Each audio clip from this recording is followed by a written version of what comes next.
Hi, Fletcher. Good morning. How are you? What's going on, Alejandro? All good? All good.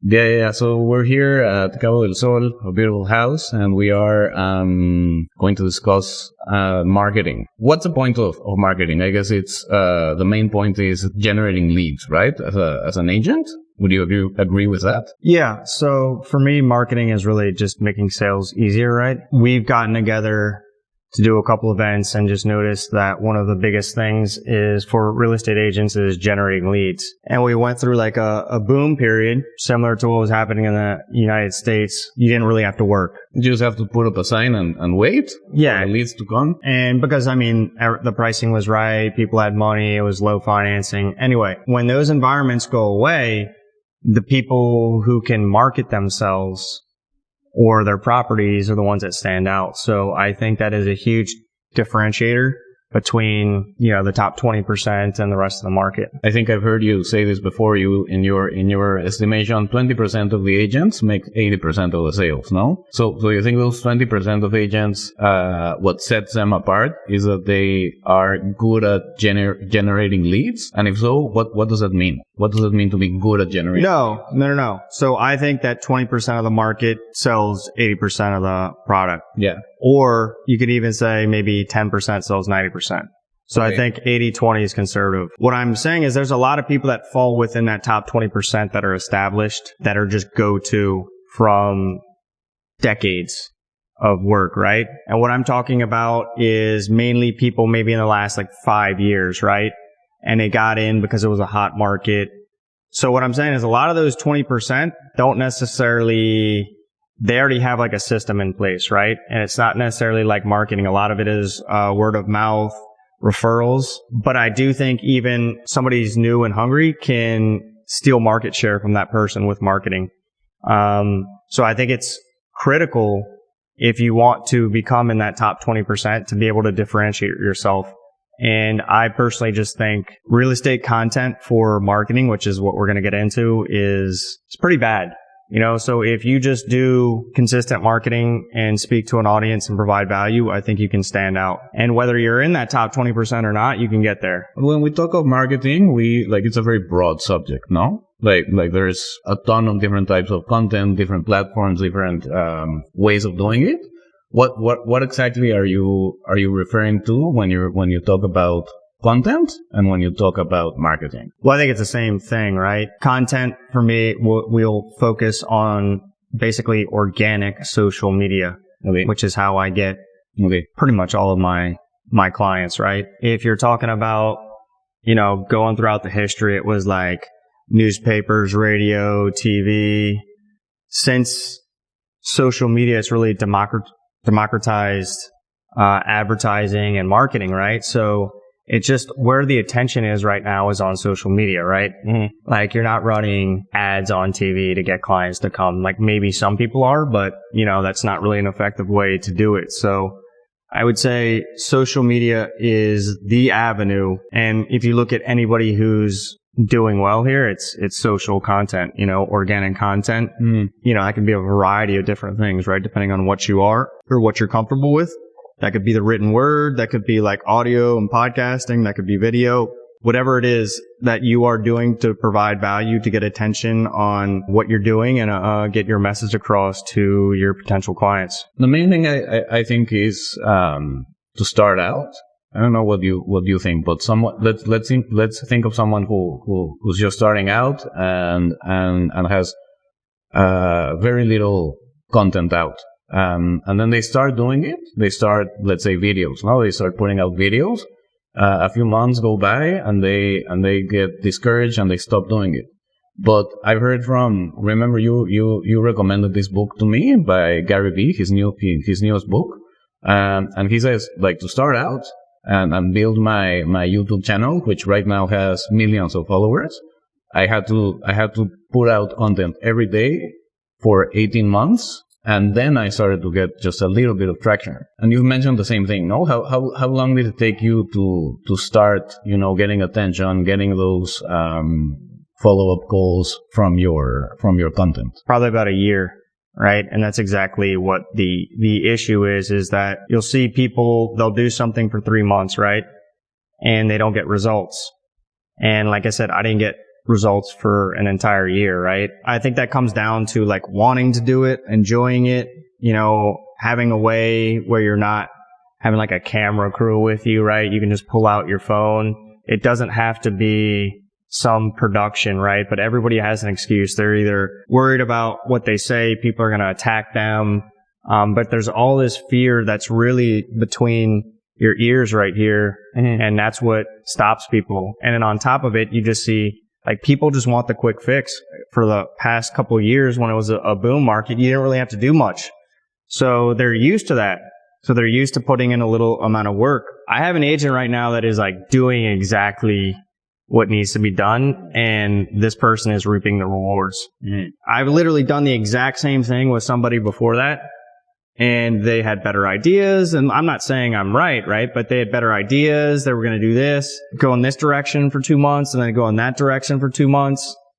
And I told them, I'm like, you're going to find out that doesn't work. What do you mean about directions in the sense of consistency? But they change the type of content they're putting out. They stop making content. What I'm saying is it takes a while. So if it took me a year, why is it only going to take them 3 months? So they do something for 3 months, they don't see results, and then they change directions. They mix it up. Okay, this wasn't working, and that's fine. But inevitably, there's not going to be any system in place, and at that point, you're just kind of spraying and playing. How do you know that you have to stick with something for 18 months? Like, how do you make sure that thing that you're doing, let's say organic video content, how do you know that is the thing that is going to reap rewards? Because, okay, so you run let's say this was the 90s, you run a TV commercial or you put out an ad in the New York Times. You have no way of telling really how many people saw that. You put out a piece of organic content, you see how many people like it, you see how many people saw it. If it's a video, the analytics on these are absolutely crazy. So you can look at that even and see you're growing, or hey, maybe this was a bad topic. This is a good topic. Now people are asking about this. They're not interested in Cabo. They're interested in San Jose, or they're not interested in San Jose. They're interested in Todos Santos, and you go from there. It's all about the consistency, and you have to listen, but you get instant feedback. And if you're just putting content out there for 18 months and you don't get anything, then like that would be another thing. It's like, hey, just because you're doing social media doesn't mean you're good at it. It's this idea that marketing is, yes, for the sake of sales, but it's also for the sake of doing better marketing, no? Yeah, no, 100%.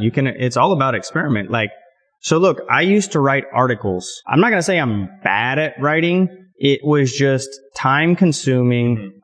It didn't come naturally to me. I have to get other people to review it just because there were so many errors, right? And I would literally send it to somebody who's like, man, this sentence doesn't make sense. And I'm like, well, so anyway, I would do these, and then you could literally see the analytics on some of these web pages where it was like, hey, 7 people. And I'm like, man, I just did a week of work and 7 people saw this. So then I would turn that into a video and I'd have an ocean view in the background. I'm like, hey man, we're in Cabo. You do a video like that, even if it's not necessarily the best content, people are like, it's beautiful here. I was doing something that didn't work, and then I shifted to something that started to work. And that's what I'm saying. It all comes about people just want to come up with excuses. And that's like, no, dude, you have to just keep experimenting until you find what's working. What's the let's say optimal amount of content, of volume that you need to put out so that you start getting data that you can work with? That's a case-by-case scenario, right? So a guy who's young, who has no family, who wants to go get it, like he can do something every day. Yeah.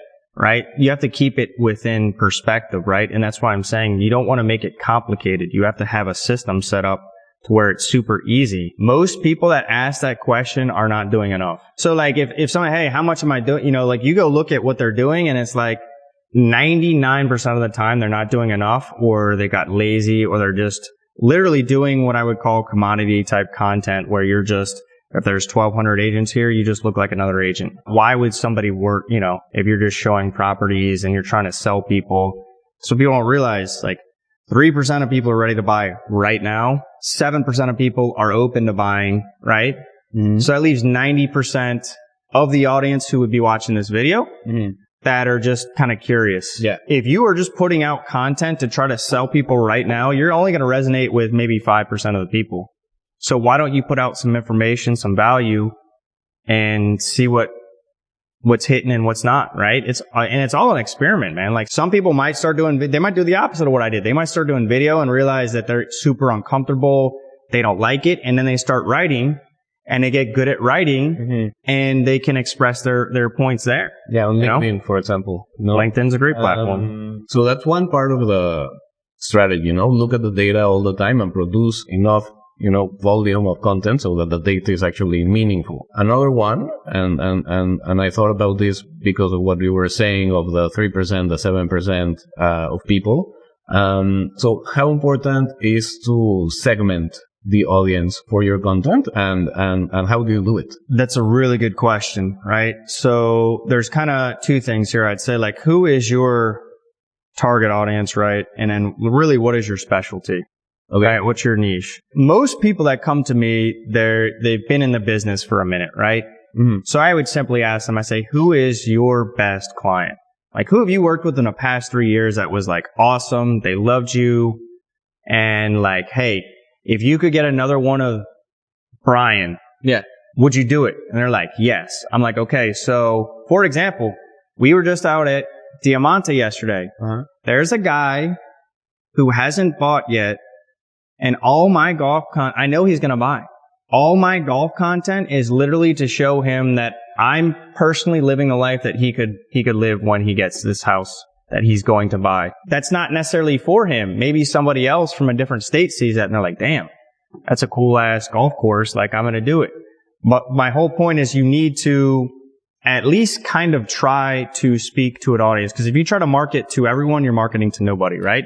And then on top of it, it's like, hey, when I started, man, I was the pre-construction specialist, like that was what it was. It's like, hey, you can buy at this point upon delivery, you'll have something around this price. This will be a great investment. Your family can use it. That's what I honed in on was just pre-construction, right? And that's how I got a ton of sales. I went super narrow.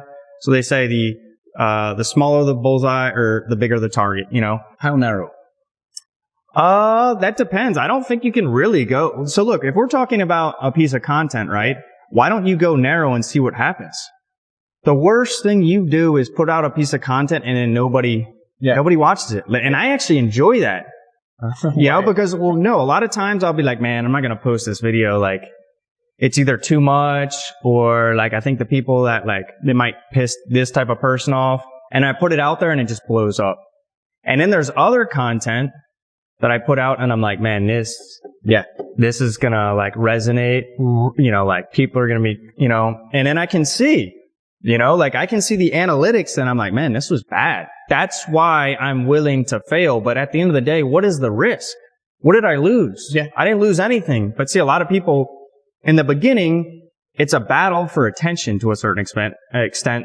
And that's not necessarily a good thing because a lot of people are trying to get attention in the wrong way, but you're competing against other eyeballs, right? Mm-hmm. And other people, it is noisy out there, right? So you have to keep doing this. So if you're doing a video and you're just starting out, maybe it's not because you're bad.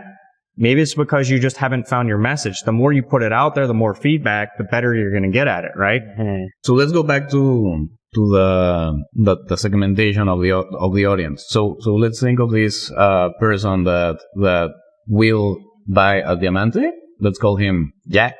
So tell us about Jack. Who is Jack? Like, how do you? I did a tour with Jack. I mean, Jack the avatar, right? Yeah. No, okay. Jack, so this is the thing. A couple houses in the U.S. Wants to loves golf, like 4 or 5 handicap. Reached out to me because he saw, he liked my knowledge and he saw the content that I was doing, which is around golf courses. Tried to get me to play golf with him. I couldn't because I was busy at the time. We toured around, and as on that tour of 4 or 5 hours, we got to really connect. Mm-hmm. And I was like, I know this guy, all into golf. He liked this. So I was like, I know this guy is going to buy. My logic is, hey, I like the golf, which means I can do this whenever I want. Right? It's not like it's a chore for me to go do content. That's what I'm telling you. People have these I'm going to go up to La Paz and do this. And by the time they get home, they're like, they spent the whole day and then they have a video that gets no views. It's like, no, man, just do something very simple. And that's the whole point is I did it for Jack, but now Bob's going to reach out. Yeah. And then I can call Jack up and be like, hey, man, Bob just bought the place you were looking at, dude. Actually, it's gone up, but how about like this now? So it's not necessarily that I'm trying to sell that guy. It's just, I want to work with that guy. And I want to work with people like him. Yeah. Jack is a representation of like a segment of people that you are interested in. Yes. Right? Yeah. Basically like, hey, X amount in the stock market. And you're like, hey, it's elevated. Like, why wouldn't I roll this out and have some asset that I can use in a beautiful place that I can enjoy? And like, that's a great thing about golf is like this guy was in his 50s, right? Yeah. So this guy has a long time to enjoy that piece of property as opposed to, what's it doing in Google stock, right? And the guy mentioned he had bought Google stock at a very low number. How many avatars or personas do you work with at the time? One, that's Jack, and you focus all your... No. I think you like, that's the whole point. You have to experiment because you don't know. Especially in the beginning, you got nothing to lose. Yeah.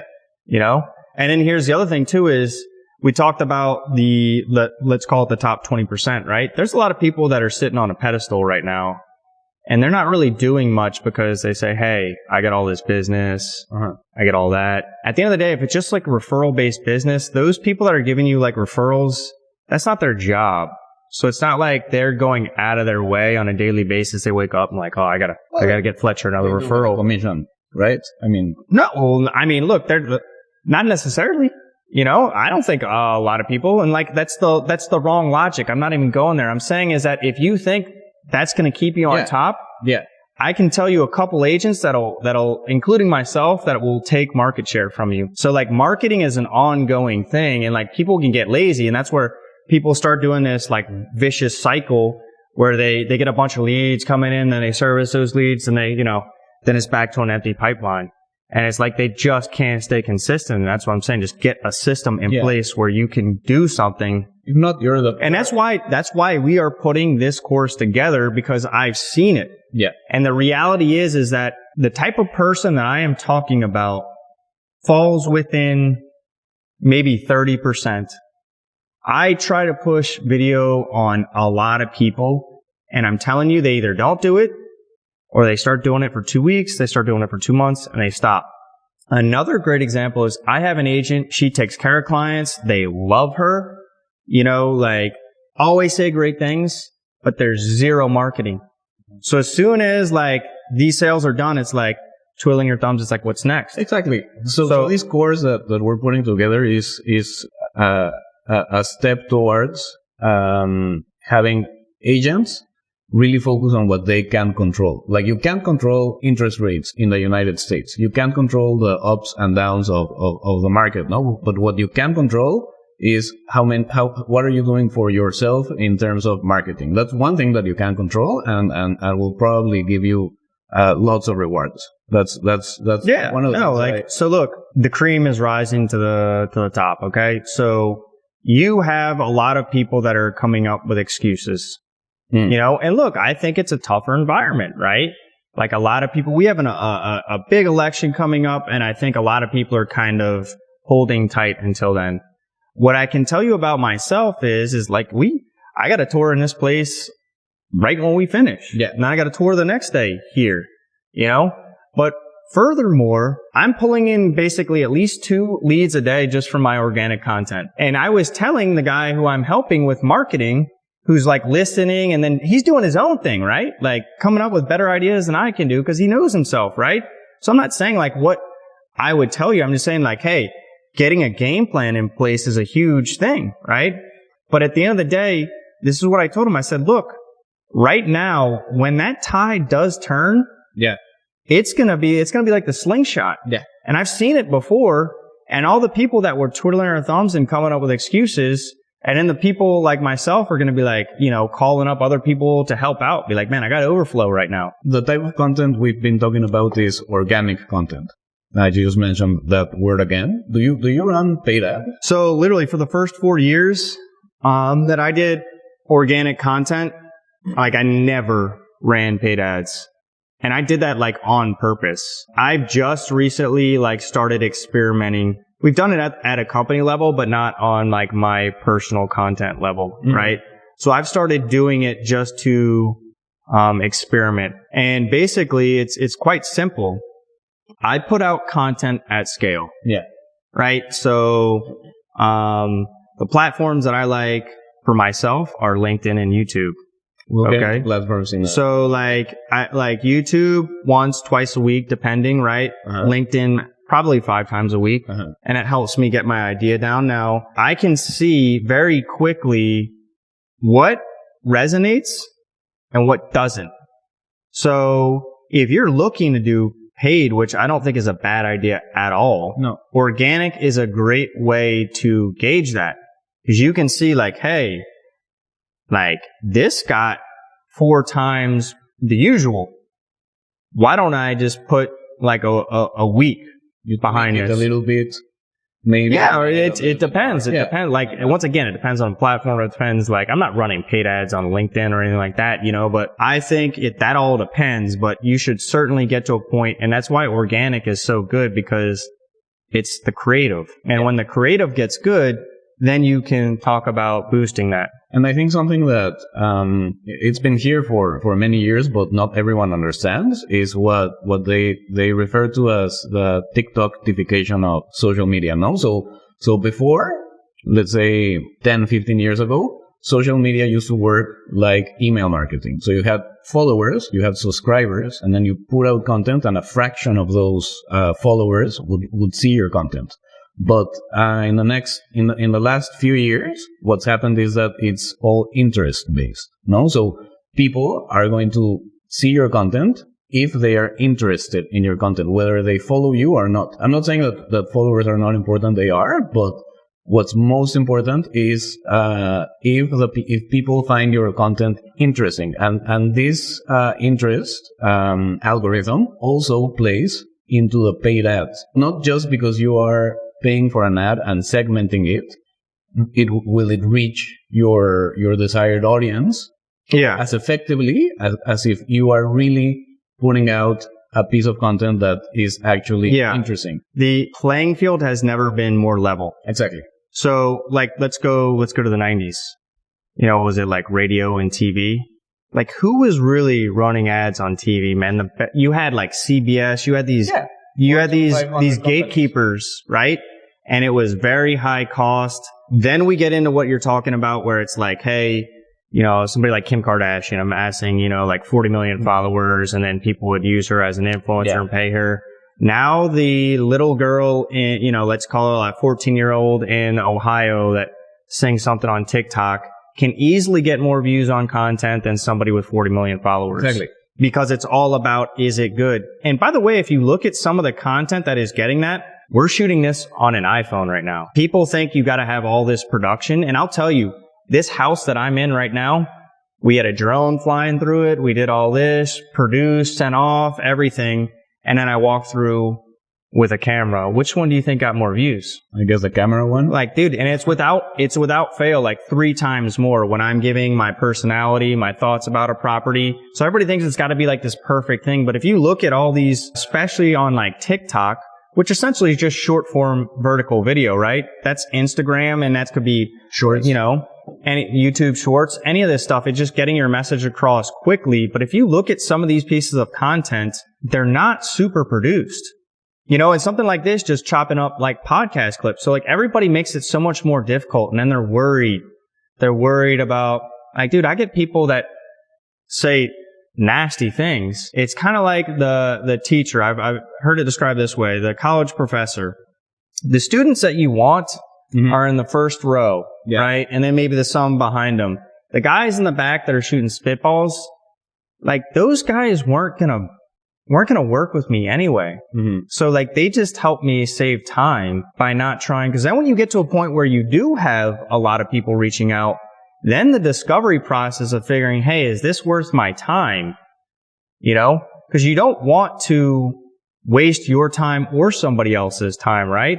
So like those people are not really that important, right? Now, sometimes they might have a point, right? Like if you're getting all arrogant or something, like, okay, you had it coming.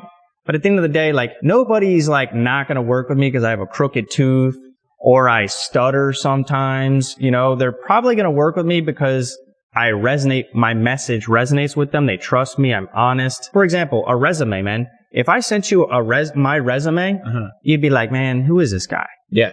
You know, but if you see if you go to my YouTube, my LinkedIn, you'll be like, okay, this guy's like he has a good message and like people are interacting with him. And that's because people like to work with people, no? Last night I was watching a reel, from a real estate media company that I follow, and they interviewed this agent. And she was saying, I put out a reel where I started by saying this. Did you hear about the lawsuit that happened the other day in I don't know where? And blah, blah, blah. She went on with her reel. And then she put out another one with the mayor of her, county and of her city, talking about like the real estate legislation and all of that. The second video got like 1,000 views. The first video got like 1 million views. And she was saying this proves that a very important element in all of this is storytelling. You have to tell a story. You have to. No, it's true too. And here's something that's really important too. You can't deposit likes or views in the bank. A lot of people think that more views is good, right? And to a certain extent, you could say that's true, especially for social proof. Mm-hmm. But I am telling you, a lot of my best content, there's people that, they sit in the background and they're just watching. They never comment. They never like. Those people reach out and they're watching on every one. So that kind of, to a certain extent, people call it vanity metrics. Going viral isn't necessarily like if you go viral, which I've done on TikTok, it's very short and it can actually be like worse. And you actually have people that kind of jump on your platform that aren't even like there for your message. And like, that's why I don't necessarily like to run paid sometimes because you start attracting people that really aren't that interested. When they do good organic that works, it's a hell of a lot better than just doing like something out there and promoting. I see this, man. Like I follow what's going on and people just boost stuff and it's about them. Yeah. And it's like, hey, look at me. And I'm like, I sit there and I'm like, I'll go back to Brian, one of my avatars. Exactly. I'm like, would that guy be attracted to that? And the answer is no. Now, maybe somebody else will. And that's why everybody has their own route to go. This all goes back to precisely that, to audience segmentation and avatars. Because if you're putting out content for 2% of the population, then you don't care if you get millions of views. It's 2% of here's something else is like, if you're just going in real estate specifically, and I see a lot of people do this, and they have a lot of potential, man. They just don't realize it. All they do is just go to properties and show them, like they're just doing it. And I'm sitting there, I'm like, man, if this guy or this girl would actually like just dig a little deeper instead of just like literally spraying and praying. You could get a lot more people reaching out to you because I think you have a good message. You just don't get it because it's like, hey, there's no strategy involved. It's just like, let me throw it out there. So I think volume is really good, but with a strategy. Yeah. So people often ask, okay, so I have 5, 6, 7 platforms from which to choose from. What platform should I choose? And I think you're going to say whatever works for you and whatever you think your message is best represented in each platform. But what I'm thinking is, what's like an overview of a few different platforms and what should you really know about them? Okay, so just like for my content, when I'm thinking about Brian or Jack. I'm thinking of the agent I just spoke about that is spraying and playing. All right. Now, this is basically Instagram, all over Instagram. Okay. Instagram has matured. Okay. So I think peak Instagram organic was like 2018. As these platforms get more attention on them, the big advertisers come in and they start taking away organic reach because they're putting money behind, and it takes a while for it to get there, right? So I would say like Instagram is generally the like go-to for real estate agents. Okay, so what I would say there is like, hey, great way to get your message, especially video. It's noisy. So I think if you're on Instagram, I think at some point you got to look at doing paid, because your paid is basically what it was organic 8 years ago for free. So then it's like, hey, what else are you doing? What do you want to do? And personally, unless you have like a team that's producing content or recording it on this, it can get a little difficult, because once again, you want to, so I would say like you have a go-to platform, and then you need to at least, so if you're just on Instagram right now, like you need to put at least 20% of your effort into it, learning a new platform. Like, dude, TikTok is great because you can experiment. Yeah. And it's all about like attention. You can learn hooks. You can learn this. And like, dude, that's what I'm saying. You just sit there and it's crazy how like good these kids, I'm like, this is a better Nike ad than Nike can do. Nike's like good. I think YouTube is great. YouTube and, well, okay, I'll put it like this, man. I like the golf. I'm not good at putting because I don't practice putting. So I was using an excuse. Maybe a new putter will help me. Okay. So I bought a new putter. How did I find what putter to buy? I basically went on a YouTube, TikTok. I did Google, right? But then it was like, man, like a lot of people don't want to read. Yeah. You know, so I basically got a new putter off of YouTube reviews. And then obviously like going through the comments and seeing what people were writing, which is another part, you know. So I think YouTube is huge.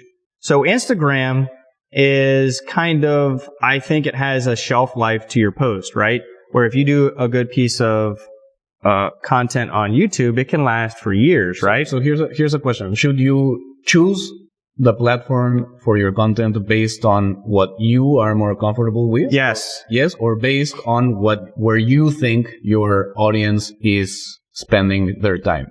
Like this Jack that's golfing, I think he is on YouTube and on Facebook. But here's the thing is like, okay, so here's a platform that has attention. Let me go on it.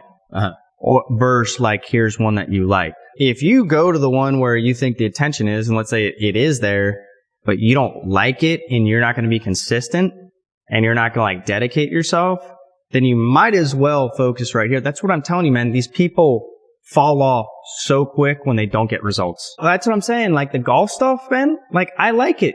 Yeah. You know?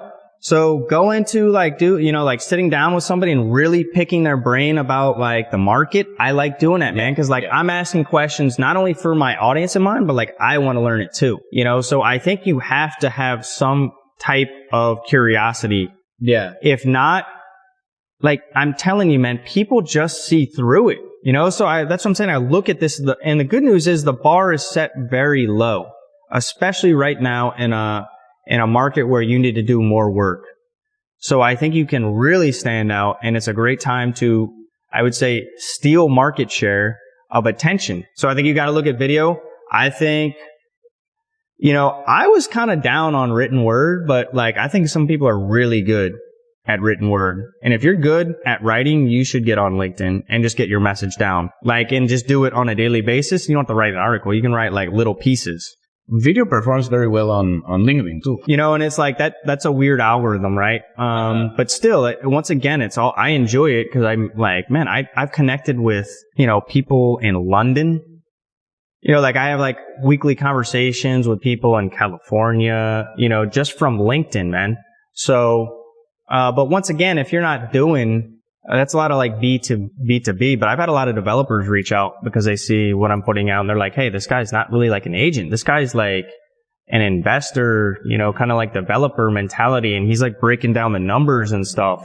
And that's another thing. People are like scared. Like, for example, let's say the East Cape, and let's say this area that's like up and coming a lot. And I've been here before where I've been like, man, I don't want to do a video that's going to show what the best area is, because then I'm giving it away. And like somebody else is going to bring something. That is the wrong mentality. Like you should be giving away.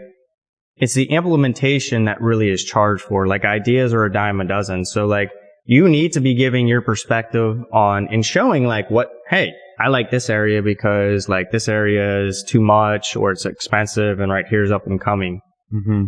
But a lot of people wouldn't do that because they think that like competition's going to take that idea and run with it. What do you mean about becoming a commodity on social media or on when you're doing content? Okay, so a commodity, let's take oil. It's based upon price. Mm-hmm. So when you're a commodity and you're just going to different listings, like that person that you're trying to attract is literally, they're like, hey, I'm going to buy here. Wait, which one's cheaper? Right? We're talking about those videos where the agent simply like shows a property. Yeah. So you're basically, you're not differentiating yourself from anybody else. So there's literally no reason for somebody to reach out to you. Because there's no opinion. There's no storytelling. I don't think it's a bad thing to do, especially to show like, so somebody's like, hey man, have you seen like this property in Pedregal? I'll be like, hey man, check out this video. I was there. Yeah. You know, so like I'm talking about mixing it up. Yes. These people just do this like the same way. And like I'm thinking of somebody I know and I could sit them down and be like, hey, I think you could really do well if you do this, but I just know that person would just keep doing what they're doing. And that's fine. But like they're always going to be a commodity. Whereas like I'm having conversations with the people that I want to because I'm trying to attract my tribe, right? I'm trying to attract the people that I want to work with. Yeah.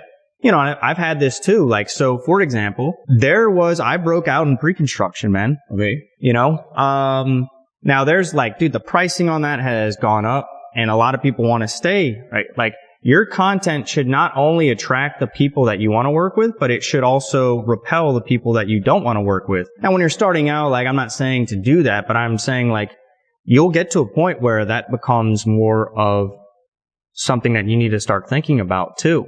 But you want to do content that attracts. And if you're just doing what everybody else is doing, you are a commodity.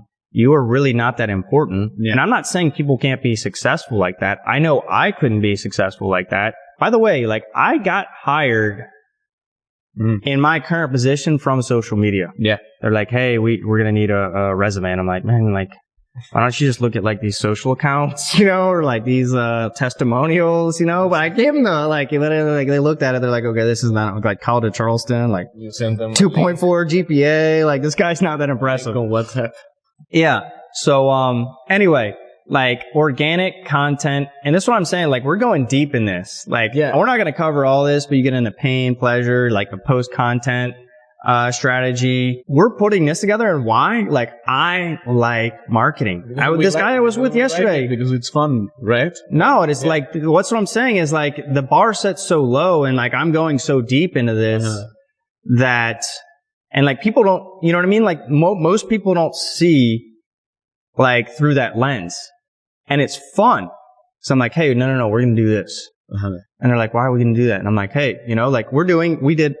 For example, we got a testimonial coming up. People will just like put out a testimonial and it'll be like text. Yeah. It'll be like the ocean view in the background. You can look at them. They don't really do well, right? So what we're doing is like, it's like me and another agent. By the way, it's his testimonial. Okay. So I wanted to see what people say. And it's like, hey, the first thumbnail is me and him. And it's like, who got this testimonial? Swipe right. And then it's a video and it's a voiceover of the exact testimonial. And then it's like, hey, the next is like, hey, who got this testimonial? And I'm just curious. See what happened. But once again, dude, that could fall flat. All I know is that I sat down and like thought about it. Yeah. Right. And then if it doesn't work, I'm going to remember that because I put a lot of, you know, I'm like, hey, this is going to work. I'm not going to say it's like ego, but I'll be like, hey, dude, like that didn't work. So like, I'm going to remember that in like 2 years, how this post is going to do. Because I just really want to, do I think there'll be business from that? I actually don't. But I'm super curious to see how this post does. Yeah. Because I know the other ones get nothing. Mm-hmm. So it's just, once again, it's just an experiment. And that's what I think people, they're so about themselves that they fail to just stop and have a strategy. And like, you're just going to be running in circles. My social accounts are like, it's all marketing stuff. Mm-hmm. And I'm not like, I got a book over there, Guerrilla Marketing, and it's literally about when people were marketing in newspapers. Okay. And like, why would you be reading that now it's super interesting to me. Like I told you, it's like the guy who brought Marlboro from 31 to the number one cigarette brand. And I'm just listening to this. I just find it super interesting. A good agent with marketing can differentiate themselves and become part of that top bracket who's not chasing, and actually it becomes so much easier. Here's another thing. And I know we're going on, but here's another thing is that when people reach out to me, for example, if I ran a paid ad off of like, hey, I just put dollars behind it and I had like this ocean view and like, hey, reach out to me. If that person calls me from that paid ad, man, like the discovery process can be painful. I have to be like, hey, this is who I am. You know, like, like I know this area. Yes, I can help you with that. When I do my organic content and I put it out at scale, oftentimes people reach out and they're like, hey man, I saw that video you did in East Cape. Like, do you think this house is overpriced? We just literally eliminated like 3 weeks of back and forth. Yeah. We got straight to it. They trust me. They know I'm not going to try to do something. So it makes the sales process, once again, good marketing makes sales easier, period. And that's what marketing is to me. And you have a whole slew of that when, you know, like Coke, if they're doing, you know, that's all, like some of theirs is like just to say top of mind. Yeah. Now, that's not necessarily the game. We're trying to talk about people that are taking it to the next level, and that's really what we're putting together. We'll be putting something together. We'll have Alejandro my email here so you can reach out and get some more information. And we're thinking about a few modules, right? Couple of modules, just a small group, very intimate, and really not so much theorizing about marketing, but no, like practical exercises. Examples. Tons of practical exercises. Examples from my content, from other real estate content. And then the whole thing is like, you know, like maybe 10 agents, right? But people that are like as curious as we are, and they're asking questions. And they like, I'm like, damn, that's a good question. They will be producing content every day, and we're going to be reviewing it together, no? That's well, see, you'll find it out. Yeah. Okay. They're like, most people won't. And that's what I'm telling you. I've tried to get, if you have 20 agents and you're trying to get them to do content, 5 of them will. But that's what I'm telling you is if you actually get into that percentile that's actually doing this and doing it the right way, I'm telling you, and it's not going to happen overnight, but I am telling you, like, it becomes fun. You start working with people you want to work with. You start making money. And then you're like, man, you're like, man, like 2 years ago, I was scared to. And one more thing, if you go back and look at some of my first videos, they're terrible. Yeah. I mean, they're like, dude, I had like a backwards hat. I was in this like, but there was no point. There was literally like no call to action. It was literally me. I was giving my opinion at least, but still the production was like terrible. But that's the other thing too. Is like, hey, how long should it be? That all comes with time, but like just start. So anyway, get in touch. We'll be dropping some more information on that shortly. Thanks, Fletcher. Good talk. Alejandro, a good one.